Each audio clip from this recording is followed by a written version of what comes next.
Les conversations, premier film. Rouge, ça tourne, mais très vite, enfin, je sais pas, on passe à autre chose, quoi. Donc, moi, j'oublie pas qu'il y a un micro, mais en même temps, comme tout le monde, au bout d'un moment, la parole, elle se libère et on se détend, quoi. Donc, ça va aller. Bon, j'ai hâte qu'on se détende. Ok. Ouais. Bah, dis-moi quand t'es prêt, Jérémy. Je suis prêt, je suis détendu. Bonjour Jérémy. Bonjour Arthur. Aujourd'hui, mercredi 27 octobre 2021, 12h30, comment est-ce que tu vas ? Je vais relativement bien. Et pour te donner un peu plus de matière pour rebondir là-dessus, je te dirais que je vais bien, mais que je suis arrivé à un moment où je passe plus de temps à organiser des choses qu'à faire des choses, et ça, c'est un peu compliqué. Enfin, ça fait partie de pour réaliser les choses, on est obligé de passer beaucoup de temps à les organiser, mais je préfère être sur place, en train de faire, quoi. Voilà. Mais je vais bien, du coup. Tu vas relativement bien. Qu'est-ce qu'il faudrait, Jérémy, pour que tu ailles relativement super bien ? Je pense honnêtement que ça arrive pas, ou du moins dans des temps de très très très courts. Mais j'avais entendu dire, alors, que apparemment on pouvait être amoureux d'une personne que 3 secondes, mais que par contre l'expérience se refaisait constamment. Donc tu vois, tu es amoureux de quelqu'un et en fait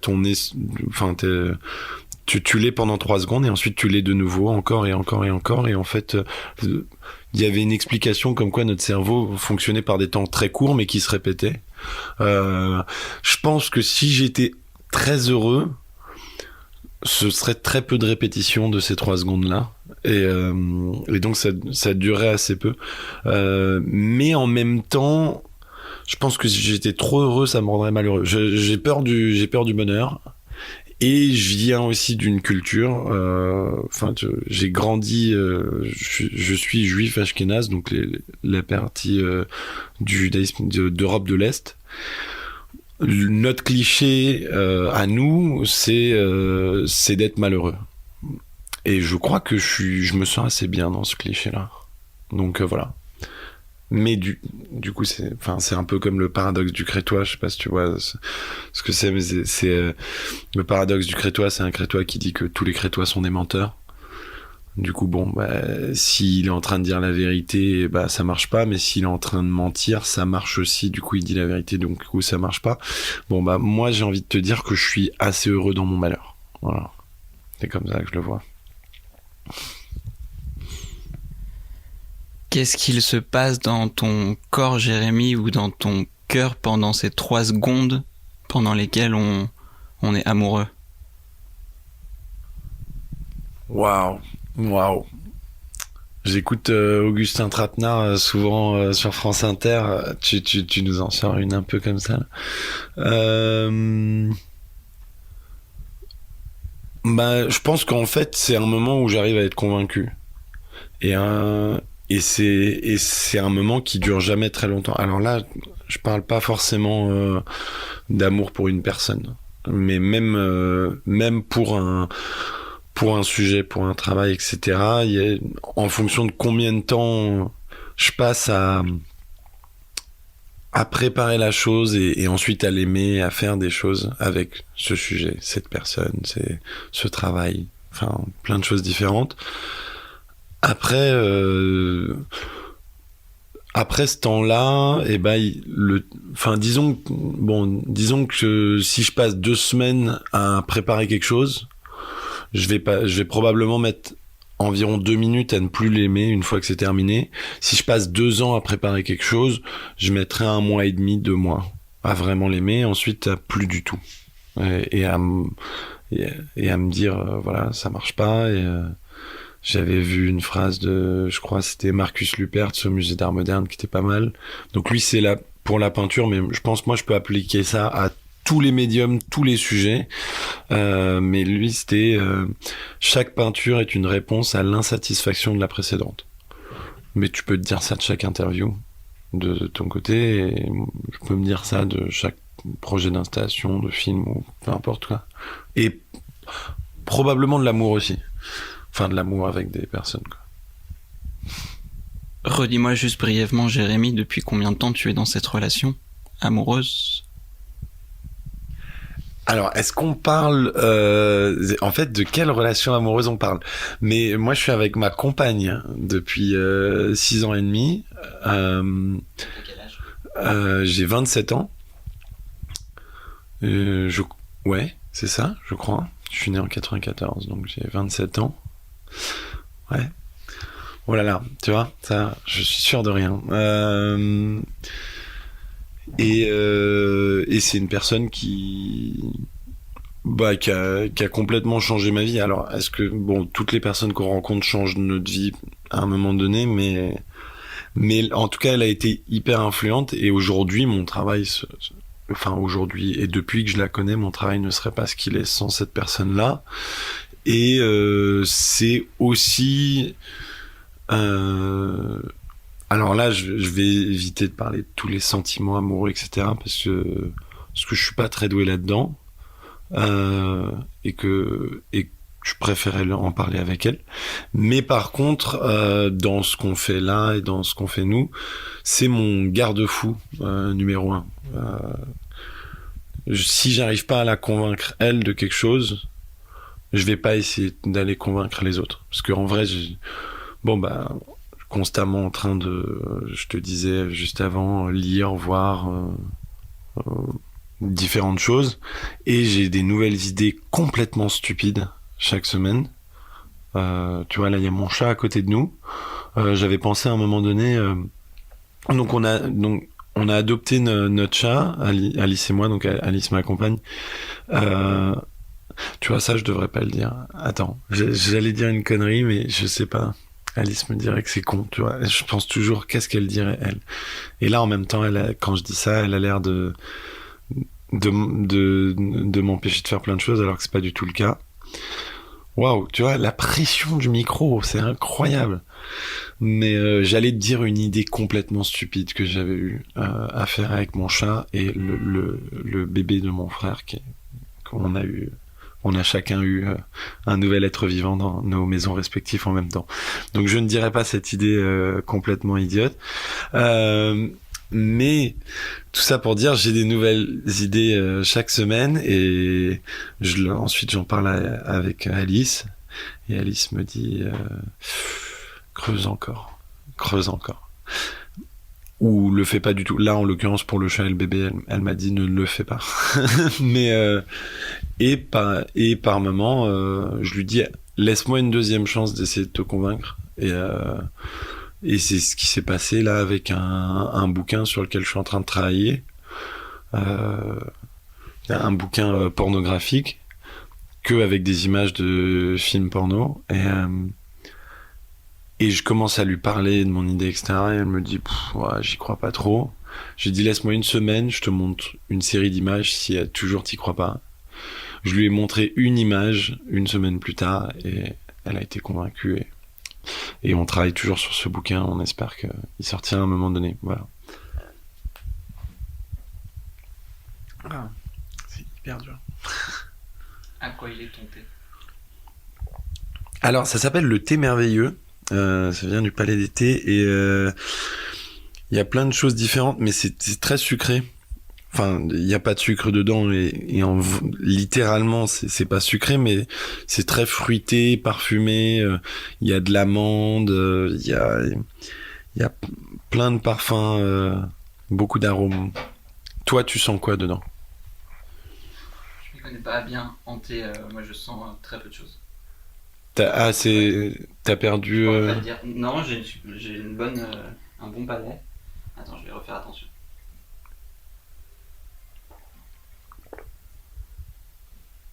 Je sens la vanille. Ouais, c'est possible. Mais moi, je sais pas. Hein. Je sais juste que je l'aime bien. Mais ouais, le thé merveilleux au Palais d'été. Ah là là, un petit, comment on dit ça, du placement de produit. Là. Mmh. De qui as-tu, Jérémy, toi, changé la vie?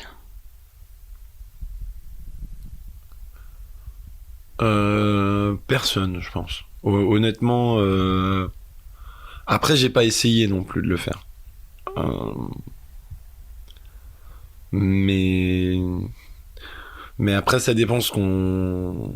Enfin, tu vois, changer la vie, c'est quoi? Bon, bah, forcément, ce que je disais tout à l'heure, toutes les personnes que j'ai rencontrées m'ont influencé, et j'ai probablement influencé de manière positive, négative, j'en sais rien, ou enfin, même si c'est pas binaire comme ça, j'ai probablement eu un moment de l'influence sur des gens que j'ai rencontrés. Peut-être que toi, là, maintenant,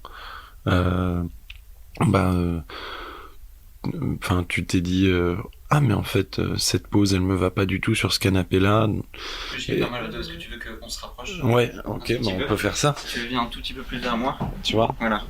Et donc là, dans ce sens-là, tu peux te dire, il faut que j'arrête de le dire, il faut vraiment que je le fasse, m'installer mieux pour les interviews, les entretiens, je sais pas encore, les quasi-interviews. Donc en soi, bon, c'est une influence. Par contre, un réel impact sur la vie des gens, j'en ai jamais eu. Mais je suis pas sûr de chercher à en avoir non plus. J'aimerais, ce serait un peu le rêve qu'on m'apprécier moi-même ou apprécier mon propre travail, ce serait déjà cool, quoi. Ça va, toi? Est-ce que t'es mieux? Est-ce que tu veux que je me mette là, sinon? Là, c'est vraiment bien. Là, c'est vraiment bien. Vraiment bien. Ok. T'as des problèmes de dos ou pas du tout? Non, pas du tout. C'est le micro qui, en fait, est lourd à force d'être tenu, même s'il est pas léger, mais... Ouais, bah ouais, mais en fait, si je restais va. comme ça, Ouais. Voilà. Ça va. Cette position. Jérémy, où aimerais-tu, Jérémy, être maintenant? Si nous n'étions pas en train de faire cette interview et si on pouvait fantasmer beaucoup de choses, où aimerais-tu être maintenant? Et je te laisse le temps de la réflexion. Je vais aller me laver les mains pour me nettoyer d'un liquide rose fuchsia qui coule sous mes ongles. Et je reviens dans quelques secondes. Tu me retournes ma propre question, en fait, c'est ça que tu fais. C'est un petit peu ça, Jérémy. Ouais.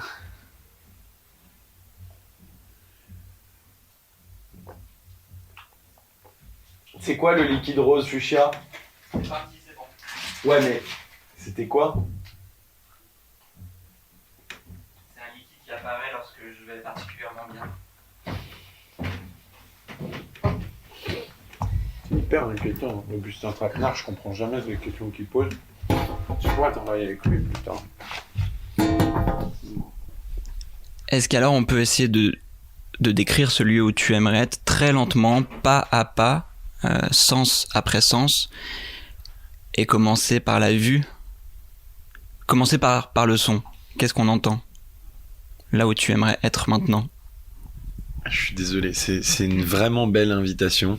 Tu peux la décliner. Mais c'est pas, ah non, c'est pas que je vais la décliner, enfin, je vais essayer de répondre très honnêtement. Je fonctionne pas vraiment comme ça, et en fait, donc là, c'est une très belle invitation aussi, parce que tu retournes un espèce de dispositif que j'avais mis en place dans un de mes travails sur moi. Et en fait, on me l'a posé cette question, les gens avec qui j'ai travaillé me l'ont posé, et là, je continue à utiliser ce dispositif réellement pour une nouvelle série d'images, de peintures, où je propose à des gens de décider exactement de la manière dont ils seront représentés en peinture, et dans quel espace, et donc où est-ce qu'ils aimeraient être, et comment ils souhaiteraient être représentés. Ce qui n'est pas exactement la même chose, mais à chaque fois, au bout d'un moment dans la discussion, on me retourne la question, quoi. Je suis incapable de répondre à cette question. C'est peut-être pour ça que je la pose aussi. C'est parce que, alors, on peut changer d'avis, tout le monde change d'avis. De toute façon, moi, si je te posais cette question-là, probablement tu me répondrais pas la même chose aujourd'hui, et dans 6 mois, et dans 1 an, et dans 10, ça aurait peut-être rien à voir. Et peut-être que on s'imagine bien que je dis ça parce que je le pense sur moi-même, mais peut-être que tu n'aimais pas qui tu étais il y a 10 ans. Et surtout qu'on est dans un âge, j'imagine que t'es pas trop éloigné de mon âge. On est dans un âge où on change beaucoup. Et moi, j'aimais pas du tout la personne que j'étais avant et tout ça. Et je pense que demain, j'aimerais pas la personne que je suis aujourd'hui. Et donc, si je devais choisir maintenant, je me détesterais probablement juste après l'avoir dit, en me disant non, j'aurais pas dû dire ça. Alors, je crois que tout le monde pense ça, genre en rentrant à la maison. On est là et on se dit ah, j'aurais dû dire ça, j'aurais dû dire ci. Et c'est même pas parce qu'il y a un micro, hein, c'est de manière générale quand on parle à un ami, un prof, un élève, peu importe, on se dit qu'on aurait pu dire les choses autrement et mieux, mais bon, peut-être que ça aurait pas amené la même chose. Donc là, je m'enfonce complètement, mais je suis vraiment incapable de répondre où est-ce que j'aimerais être. Et là, maintenant, je me rends compte que s'il y a un endroit où j'aimerais être, c'est l'endroit où se déroulera ma prochaine histoire, qui est un endroit que j'attends, qui réouvre depuis 4 mois et demi, je dirais, et où j'ai besoin d'aller, mais le pays est fermé dû à l'épidémie du Covid. Donc si là j'avais le choix, j'aimerais être là-bas, juste pour passer du temps avec les personnes qui vont faire ce film, en fait. Enfin, qui vont être ce film. Je suis content, Jérémy, que t'aies pu trouver une réponse à cette question, mais j'en profite quand même pour la modifier un tout petit peu. Où est-ce que toi, d'il y a 10 ans, lorsque tu avais 17 ans, aurait aimé être à 17 ans, plutôt que peut-être là où il était? Oh, waouh! Voilà.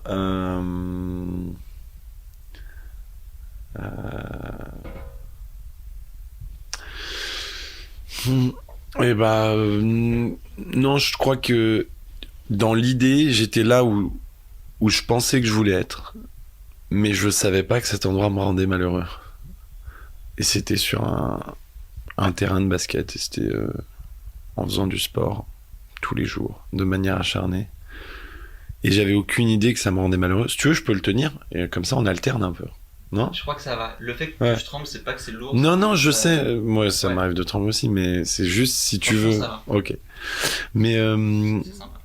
mais du coup, dans l'idée, pourquoi là cette interview, il est hyper dérangeant pour moi, c'est que bon, tu vois, je faisais du sport, du basket, et dans le sport, dans le théâtre, dans la danse, dans tout ce qui est vivant. Et ben tu peux travailler autant que tu veux, mais si le jour de la représentation, le jour de la scène, le jour du match, et ben ça rentre pas, et ben tu vas pas dire au public ouais mais j'avais vachement travaillé. On s'en fout en fait, parce que c'est un truc où c'est un moment vivant, un moment T. Et en fait ça me rendait hyper malheureux, parce que j'avais beau m'entraîner, mais j'avais le trac déjà, j'étais bien meilleur aux entraînements qu'en match, mais en plus de ça j'aimais pas ça du tout quoi. Et du coup moi j'aimais m'entraîner, mais j'aimais pas jouer. Et aujourd'hui c'est un peu la même idée dans mon travail. Là je mets 1 an et demi, 2 ans sur chaque projet. Mais le jour, s'il y a une expo ou s'il y a une projection ou quoi, je peux dire à peu près les conneries que je veux. Bon, non, j'abuse, mais je peux mal m'en sortir, comme là je m'en sors mal ici dans cette conversation. Mais par contre, si les personnes qui écoutent cette discussion vont voir le travail, bah le travail existe, quoi. Et après, on peut ne pas l'aimer, ça c'est une autre chose, mais ce que je veux dire, c'est que c'est pas au moment où ils vont voir que tout va se décider. Moi, j'aurais déjà fait le travail qui existe, quoi. Et donc, quand tu m'as dit, on va faire un entretien, mais on va essayer de pas faire de coupure, je me suis dit, oh putain, j'aime pas ça du tout. Voilà, avec mon chat sur ton dos. Wow. Ça n'a aucun sens. Comment rêverait-on, Jérémy, qu'interagisse un chat avec un petit bébé?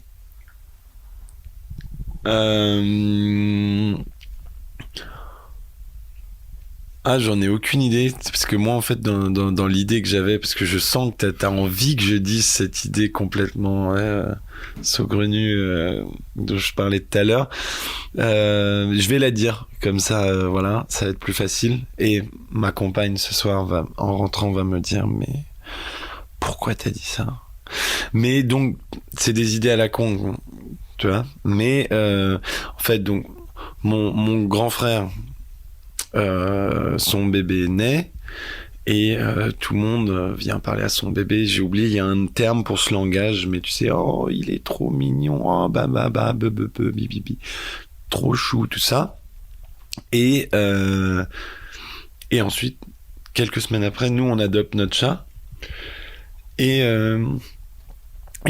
d'autres personnes, mais dans la même idée, oh, il est trop mignon, oh, tout ça, tout ça. Et je me suis dit, putain, c'est marrant, j'ai l'impression qu'il s'adresse plus ou moins de la même manière en disant les mêmes choses, mais qu'il y a des nuances. Mais j'en suis pas certain. Et je me suis dit, chose que mon frère n'aurait jamais acceptée, je me suis dit, bon bah, on met une webcam sur la tête de mon chat et on met une webcam sur la tête du bébé et on regarde ce qui se passe, tu vois. Et en fait, ce qui serait intéressant, c'est qu'en tant que spectateur, on verrait pas de chat ou on verrait pas de bébé, on verrait en fait des spectateurs de ce nouvel être vivant super intriguant, mais à travers le montage se dire oh il parle bientôt, est-ce qu'il marche, alors que bon bah dès qu'ils naissent les chats marchent tout de suite, ce qui est pas le cas pour nous les humains, mais oh est-ce qu'ils mangent des croquettes, bon du coup il y aurait eu un truc, en fait je voulais jouer un peu avec la manière qu'on se perde un peu sur le regard qu'auraient pu porter ces gens sur la caméra. C'était complètement idiot, hein. Je l'ai pensé un soir, j'en ai parlé. Et en plus, après, on a bu un verre avec des potes et je leur ai dit, ils m'ont dit que c'était complètement con. Là, je regrette d'en avoir parlé, mais bon, on est là, c'est en un trait, donc voilà, j'ai raconté ça. Donc le relationnel, moi, j'ai plus peur de comment les humains se comportaient avec les animaux que l'inverse, parce que l'animal, tu sais à peu près comment il va se comporter, parce qu'il va respecter son rapport d'animal. Voilà, en fait, là, je vole un peu les répliques de Gilles Deleuze dans l'abécédaire, la lettre A.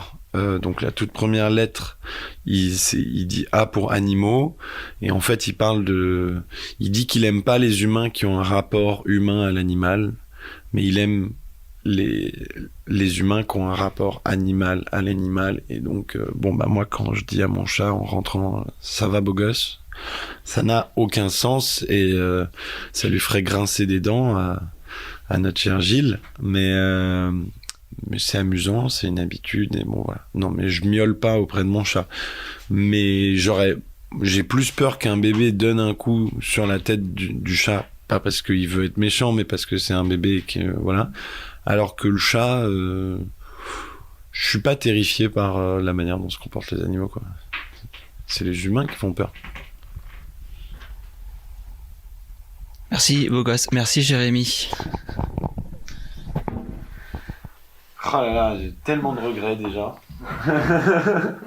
Ah mais alors là, mais ça c'est pas, j'ai pas réussi du tout à t'emmener nulle part où j'allais. Non, c'était. pas trop. Ouais. Oui, tu m'auras pas lu. Et genre, je t'aurais ouais. pas lu Bourdieu. Ouais, pourtant il était bien face à toi. Ouais. Ça va. Franchement, que des regrets.